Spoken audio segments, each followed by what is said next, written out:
రాష్ట్రంలో విద్యా వ్యవస్థ సర్వనాశనం అవుతోంది. రేవంత్ సర్కార్ విద్యార్థుల జీవితాలతో చెలగాటమాడుతోంది.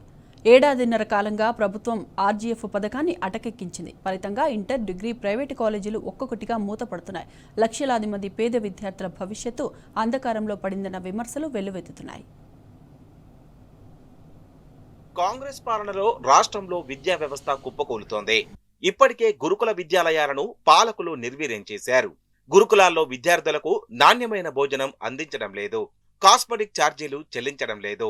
పైగా ఆయా విద్యాలయాల్లో చదివే విద్యార్థులు పాములు, ఎలకల కాట్లకు గురై దవాఖానాల పాలవుతున్నారు. దీంతో గురుకుల విద్యాలయాల్లో పిల్లల్ని చదివించాలంటేనే తల్లిదండ్రులు వణికిపోయే పరిస్థితి దాపురించింది. దీనికి తోడు ఇప్పుడు డిగ్రీ, ఇంటర్, ప్రైవేటు కాలేజీలు ఒక్కొక్కటిగా మూతపడుతున్నాయి. రేవంత్ సర్కార్ విద్యార్థులకు ఫీజు రియంబర్స్మెంట్, స్కాలర్షిప్లు విడుదల చేయకపోవడంతో ఆయా కళాశాలలు గడ్డు పరిస్థితులు ఎదుర్కొంటున్నాయి. గత ప్రభుత్వాలు 20 ఏండ్లుగా ఎస్సీ, ఎస్టీ, బీసీ, మైనారిటీ విద్యార్థులకు ఫీజు రియంబర్స్మెంట్, ట్యూషన్ ఫీజు, స్కాలర్షిప్లను అమలు చేశాయి. ప్రతి విద్యార్థికి వారు అభ్యసిస్తున్న చదువు ఆధారంగా నేరుగా కాలేజీ యాజమాన్యాలకే ఆర్జీఎఫ్ పథకాన్ని అందించాయి. ఫీజు రియంబర్స్మెంట్ పథకం మీద ఆధారపడే దాదాపు వందలాది ప్రైవేటు కాలేజీలు రన్ అవుతున్నాయి. దీంతో ఆయా కళాశాలల్లో పేద విద్యార్థులు అతి తక్కువ ఖర్చుతో నాణ్యమైన విద్యను చదువుతున్నారు. అయితే కాంగ్రెస్ సర్కార్ ఇంత ముఖ్యమైన పథకాన్ని మూలన పడేసింది.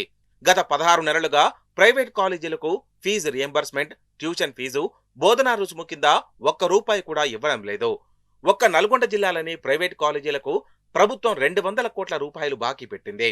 దీంతో విధిలేకనే కళాశాలను మూసివేస్తున్నామని యాజమాన్యాలు చెప్తున్నాయి. విద్యార్థికి ఏ విధంగా కావాలి, వాళ్ళు ఏ విధంగా డెవలప్ అవుతారనే ఒక ధోరణి వాళ్ళు ఏ మాత్రం 1% కూడా కనిపించట్లేదు. సెల్ఫిష్ గవర్నమెంట్స్ అవుతున్నాయి మొత్తం కూడా. కానీ ఈరోజు అన్ని రాష్ట్రంలో దగ్గర మీకు తెలుసు 900 పైచిలుకులు, ఒకప్పుడైతే 1600 పైచిలుకులు కళాశాలలు ఈరోజు 600కి పడిపోతూ వస్తున్నాయి. ఈరోజు దోస్తు నోటిఫికేషన్ పేపర్లో పడడం జరిగింది.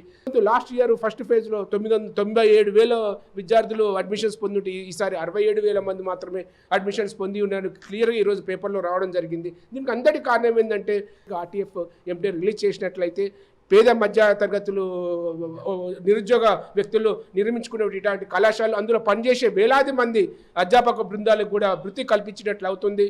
మా దగ్గర చూసుకున్నట్లయితే ఒకప్పుడు మా కళాశాలలో 1600 మంది విద్యార్థులు ఉండేవారు. నల్గొండలో టాప్ కాలేజ్ ఉండేది మా మహాత్మా గాంధీ ఇన్స్టిట్యూట్లో. నేడు 150-200 విద్యార్థులకు పడిపోవడం జరిగింది. ప్రైవేటు కళాశాలలో చేరే విద్యార్థులకు కూడా సకాలంలో రియంబర్స్మెంట్ అందించక, పిల్లలు చేతి నుంచి కట్టుకోక ప్రైవేటు కళాశాలలు కూడా మనుగడ కష్టంగా మారింది.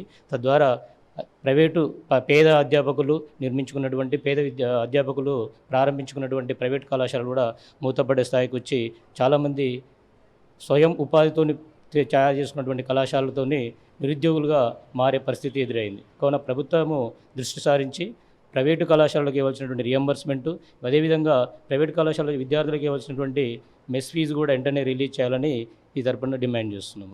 పోయిన అకాడమిక్ ఇయర్ ఈ ఏడాదితో కలిపి సుమారు 220 కాలేజీలను శాశ్వతంగా మూసివేశాయి ప్రైవేటు యాజమాన్యాలు.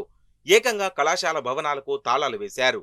ప్రభుత్వం ఆర్జీఎఫ్ పథకాన్ని అమలు చేయకపోవడంతో ఫ్యాకల్టీకి ఫీజులు చెల్లించలేకపోతున్నాయి. భవనాలకు కిరాయి, మున్సిపల్ ట్యాక్సులు, యూనివర్సిటీ ఫీజులు చెల్లించడం యాజమాన్యాలకు తలకు మించిన భారంగా మారింది. దీంతో విధిలేని పరిస్థితుల్లోనే కళాశాలలను శాశ్వతంగా మూసివేస్తున్నామని ప్రైవేటు యాజమాన్యాలు వాపోతున్నాయి. అటు ఈ విద్యా సంవత్సరంలో దాదాపు 150 కాలేజీలు అఫిలియేషన్ అనుమతి కోసం ప్రభుత్వానికి దరఖాస్తు చేసుకోలేదు. అంటే ఇవన్నీ దాదాపుగా మూత పడ్డట్టేనంటున్నాయి యాజమాన్యాలు.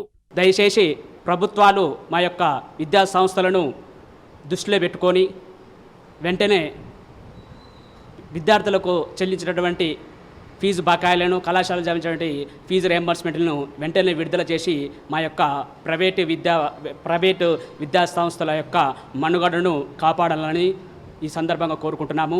ఫీజు కడితే తప్ప సర్టిఫికేట్ ఇవ్వని అంటున్నాడు. దయచేసి ప్రభుత్వం వారు స్కాలర్షిప్ త్వరగా ఇవ్వాలని కోరుకుంటున్నాను. మా సీనియర్స్ కూడా ఇంకా స్కాలర్షిప్ ఇవ్వలేదు, వాళ్ళకు కూడా ఇవ్వాలని, అందరూ భవిష్యత్తు బాగుండాలని కోరుకుంటున్నాను. ప్రభుత్వ ఉదాసీనత వైఖరి వల్లే లక్షలాది మంది పేద విద్యార్థుల భవిష్యత్ అంధకారంలో పడిందన్న విమర్శలు ప్రజల నుంచి వెల్లువెత్తుతున్నాయి. ఇప్పటికైనా రేవంత్ సర్కార్ విద్యా వ్యవస్థపై దృష్టి పెట్టాలని, స్టూడెంట్స్ జీవితాలతో చెలగాటం ఆడొద్దని హెచ్చరిస్తున్నారు.